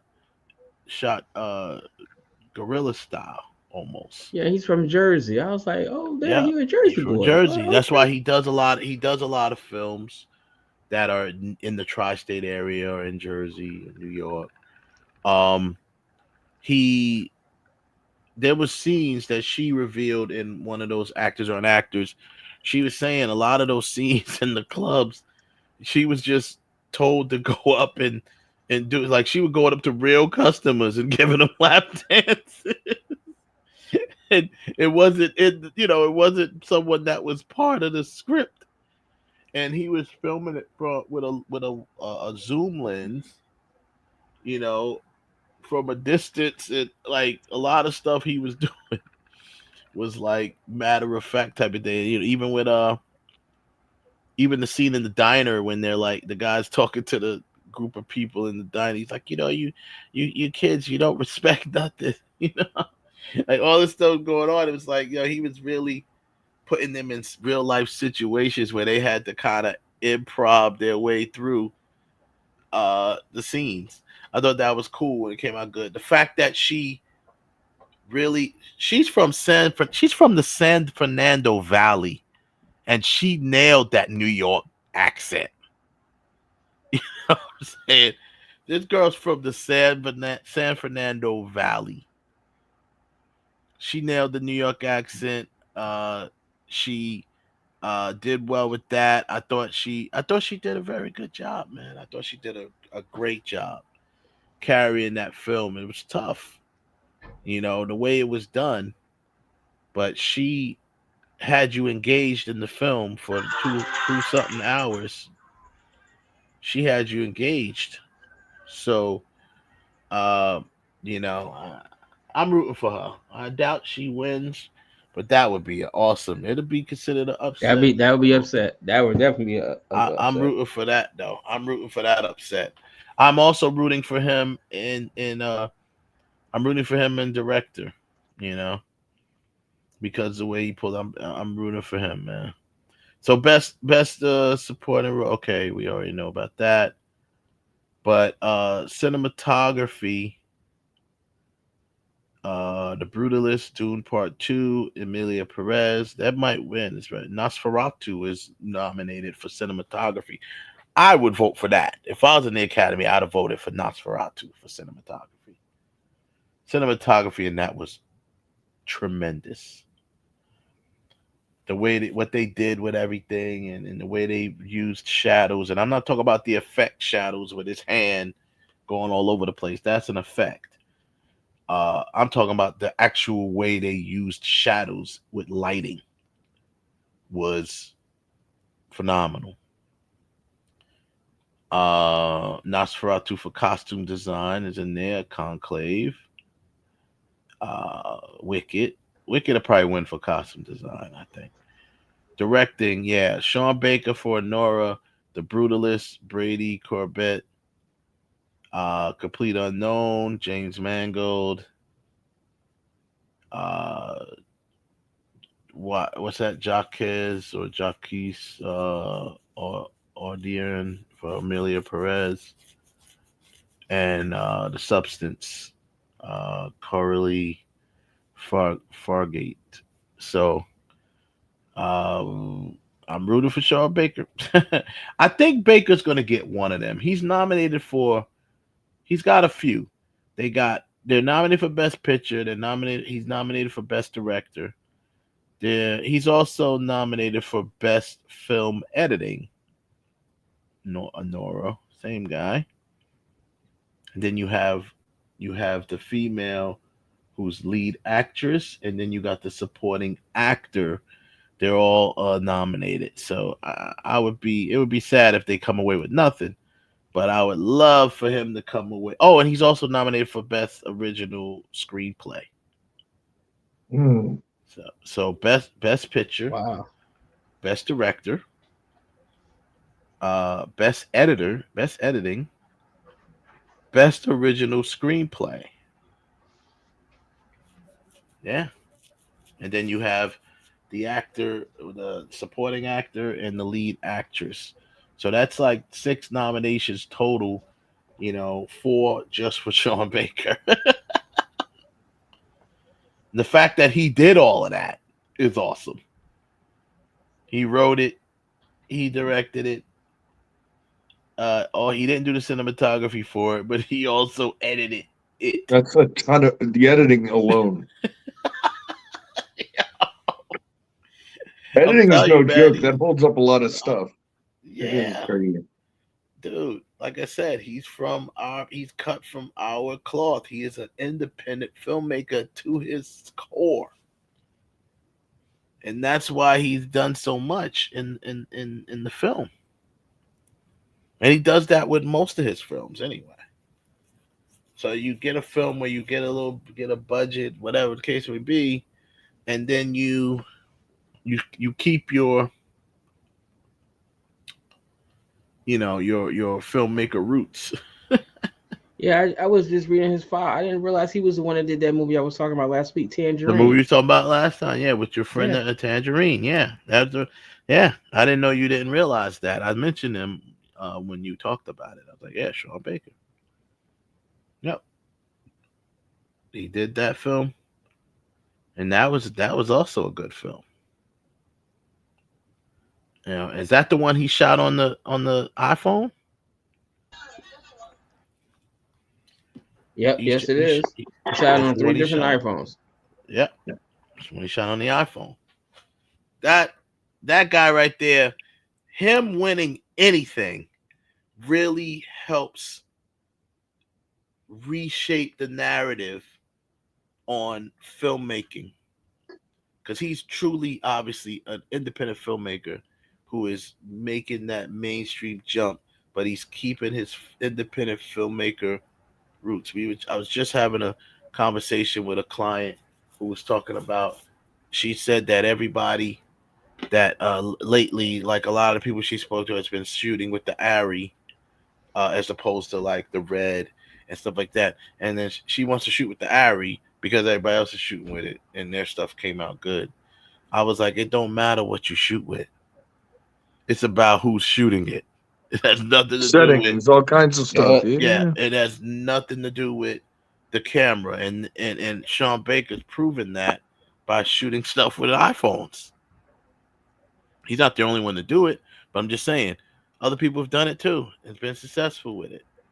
He's shooting films with iPhones. It doesn't matter what your camera is. It's about who's working, who's behind the camera. Exactly. Who's lighting it, who's telling the story, who's editing it, who's writing it. This is the because like I always say, all of those things you can't have one. One cannot be bad. Story, light, sound. Those 3 things, neither one of them can lack. If any of them lacks, your story your story hurts. Your story suffers. Your film suffers, I should say. If any one of them lacks, your film suffers. Light, sound, story. Mm-hmm. That's it. So, big up to Sean Baker and all. Okay, so I want to round this out by talking about Captain America: The Brave New World. If you'll pardon me, Wes, I might have to part. I apologize. Mm-hmm. But I might have to part. But I want to say, as always, it's a pleasure to be part of this beautiful show. I really enjoy coming on here. I really enjoy the content all the time and the company. So thank you guys for having me. I apologize for being a little short on time, but it's all good, man. It's okay. I really enjoy the company. I just wanted you guys to know how much I tremendously enjoy being here and just listening as well as contributing. So everybody have an amazing night. Thank you for that. Yeah, man. Yes, man. All right, man. Hope everything's good with you. Bless you, my friends. All right, man. All right, have a I'll good see night. you later. Yeah. So, okay. So, Captain America: Brave New World. Right now, I just said at the top of the show at the weekend recap, it's at 200. Where is it at? 289.5. So it's closing in on 300 mil. It's been officially out for 10 days. Of course, there's a drop off from the first week, but it's still maintaining a decent average. It still made close to 30 million this week or this weekend past. So it has no competition for a while. Not really. Yeah, which is good for them. That's a good thing. And maybe some of this controversy, as they're calling it, might actually help it in a way and force people to want to go see it. So basically, Anthony Mackie had an interview, or I don't know if it was an interview, if it was a Comic-Con panel, but apparently he had answered a question that was asked about what it means to be Captain America, something like that. Which to me, I think is a loaded question, but I digress. He said, I'm not quoting, but word for word, paraphrasing, but he said, I know for word, he started off his answer by saying, well, for me, Captain America doesn't necessarily, he said, there's a lot of things Captain America represents, and I don't necessarily think the term America is one of them. And this is what he said. And then he went into more context. He said, Captain America is a man of his word, who's a reliable, who does this, da, da, da. He broke down all of the attributes of Captain America. And he said, that per se is not, and he said, in my opinion, that's not just, it's not just America that he represents. He represents a lot of things. So now, of course, the conservatives took that and ran with it and said that Anthony Mackie hates America. He's playing a character called Captain America, yet he hates America. Which he obviously did not say that. So now they're on this, they're all losing their shit because they're saying, "Oh, this movie's gonna suck. It's woke." That's their favorite word again. It's this, it's that. They're trying to genderize it. Blah blah blah blah blah. I say to you, flag waving, fake patriots. There's only two types of patriots. The ones that serve this country or have served this country, the veterans, and the ones that wear the outfit for the football team. That's it. As far as I'm concerned. In my opinion, and it's my humble opinion, I am not dubbing you a patriot if you've never even attempted to serve this country. Period. Anyone who has ever served in the armed forces, anyone who's ever served for the, served the country, even for the government, to me, you've earned the right to wear that label of a patriot. Anyone else waving a flag, wearing a hat, and wearing paraphernalia and saying catchphrases doesn't make you a patriot. Nope, it really not one. It does not. And I'm sure you would agree with me, Ralph, because you are a patriot. You have served your country. So, you've served in the military. So, I think it's insulting to the military. I'm not in the military. I've never served in the military. But I also don't go around saying I'm a patriot. So, I think, to me, it's insulting. I don't know how, maybe you can share how you feel about it when you see people flag waving and saying, I'm a patriot. But I feel it's insulting to the just like how those flag wavers get in your face and say, you need to kneel for the national anthem. You need to stand for the national anthem. Not kneel. You need to stand for the national anthem. You need to.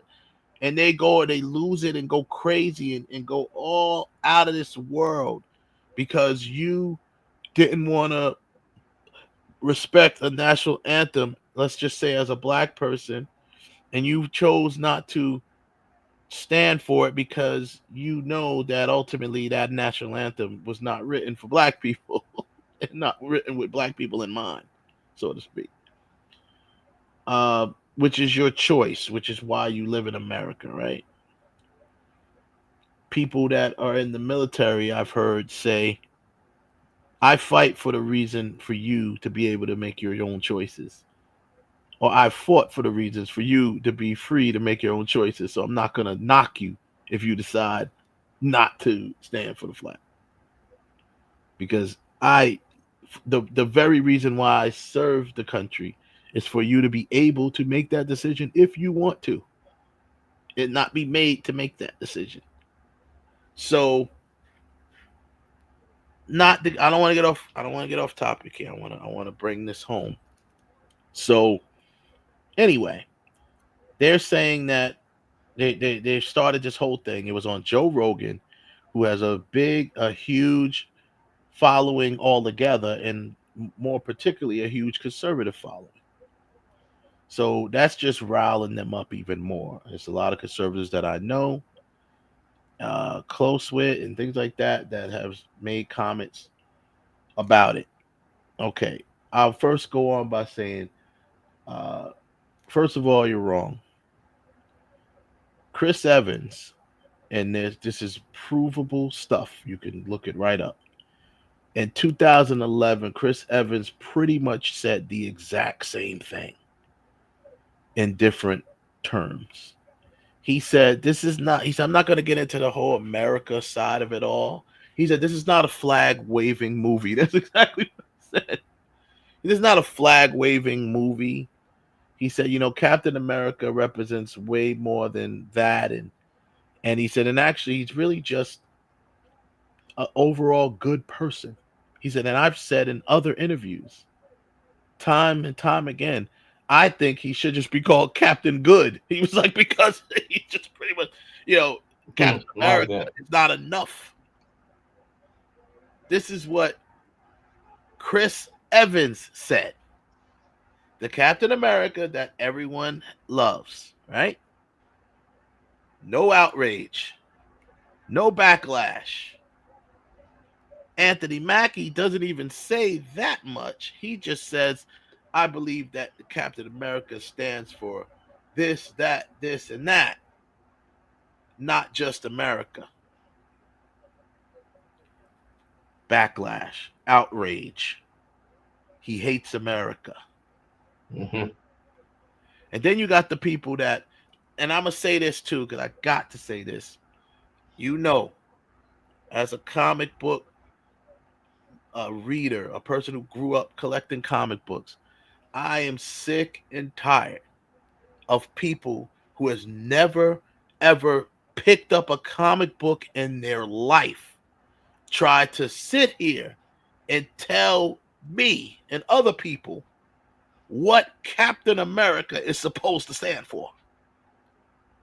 When you've never even picked up a comic book in your life, let's not forget Captain America is a Marvel character, a fictional Marvel character.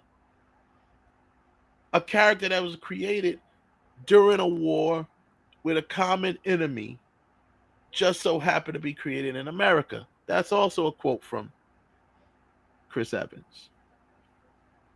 So let's not sit here and say, you got people saying Captain America is supposed to represent this and that.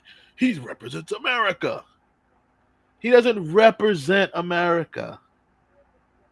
Captain America himself, in the comics as well as in the movies, has gone against the American government because he fights for what's right. See Civil War. the third Captain America movie, Captain America: Civil War. He was a fugitive running from his own government. The government that he's, in y'all's minds, represents, quote unquote. How is that? If you read a comic book in your life, you would understand it. You would understand that. But you want to take Captain America just because the name is Captain America and try to draw your own narrative of what Captain America is supposed to stand for. People, ever since the Falcon and the Winter Soldier series, people was talking down about the idea of there was a black Captain America even before Steve Rogers. This is a story that is canon. It's comic book canon. They didn't make that up for the show. That story is in the comics. So who are you who don't even read comics to tell any of us that that isn't true? If Marvel says it's true, it's true. Period. If Marvel says it's true, it's true. Isaiah Bradley was one of the many black soldiers that they were testing the super serum, the super soldier serum on. All of those black test subjects died except Isaiah Bradley. And they kept him in a lab and tested him and tried to use it to perfect him. He was the lab rat. And it's because of him that Steve Rogers exists. Because they perfected the serum for, well, I guess they kind of did. It goes so deep that I don't even have time to explain it all. That's how deep it goes. It's so deep. But bottom line is this. Y'all need to stop. The movie was a good movie. It wasn't great. It had flaws, but it was a good movie. Had a good story. Had decent performances. Had a good amount of action. It was not a bad movie. And the fans have proven that when you look at the Rotten Tomato fan score as opposed to the critic score. So I just had to bring that up because I'm sick and tired of, let's keep it a buck here. Y'all mad because there's a black character in America. Let's be honest. You're mad because there's a black Captain America. Another thing that is in the comic books, is comic canon, is to say that the Falcon did become Captain America. The Marvel Cinematic Universe may change up some things to make it make more sense, to make it more cinematic. That is understandable. I'm not the fanboy comic guy that's gonna cry every time one thing is changed. If it makes sense, by all means change it. What they changed, the reason why Thanos did what he did with the Infinity Stones. It made sense to change it to what they changed it to from the original, and because in the comics he was basically kind of doing it to impress a woman, Lady Death. So that didn't make sense. That don't translate to cinema. That has to be a deeper meaning. So that makes sense. They kind of was forced to change a lot of the things that happened in Civil War. But what they did made sense for what they were working with at the time, because in the original Civil War included a lot of the characters that they now have back under the Marvel umbrella, but they didn't at the time. That's the X-Men, the Fantastic Four. They were all big influencers in the Civil War, which went over several comic book titles. So I get it. Changed it, made sense. In the comics, Tony Stark felt the comics was a little darker. There was a group of superheroes that was fighting off a supervillain, and a big explosion happened, and it basically leveled a school of children. A lot of children died because there was a superhero fight going on. An explosion happened, and it leveled an elementary school. And that's what changed Tony. That's why they had to make it personal for him the way they did it. They made it so when they were fighting in Sokovia and stuff like that, you're not thinking about the collateral damage, which is something that Zack Snyder gets criticized for. Always got criticized for that. Oh, he's too dark. But if you're having a fight and it's a bunch of superheroes, they're fighting and they're knocking buildings down, people are going to die. That's just what happens. And Civil War pointed that out.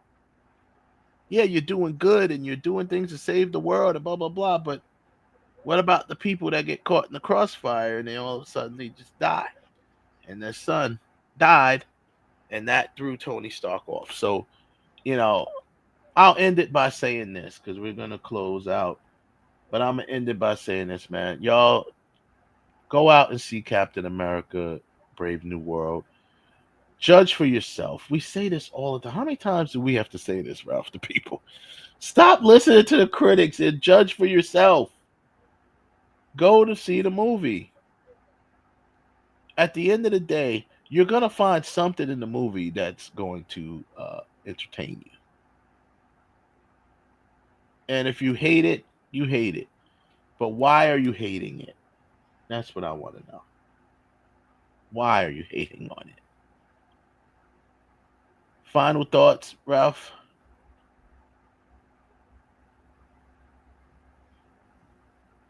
Do you have any final thoughts on this? Can you hear me?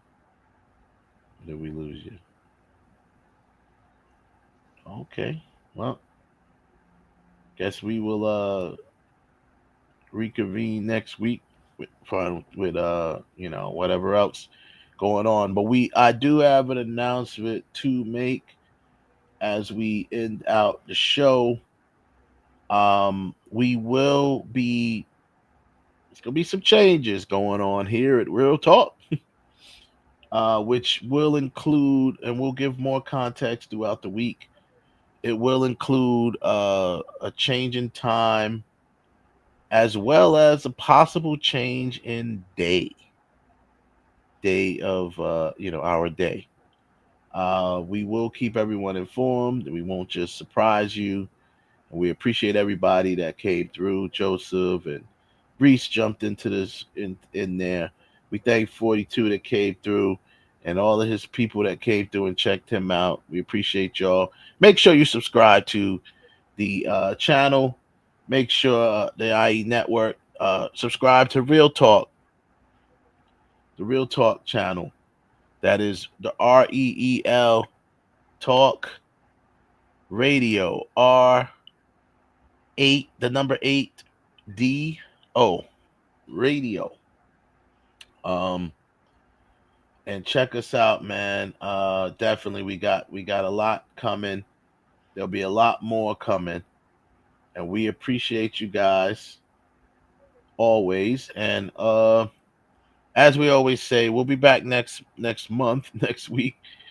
And you can love us, you can hate us, but don't ever forget about us. Good night, everybody.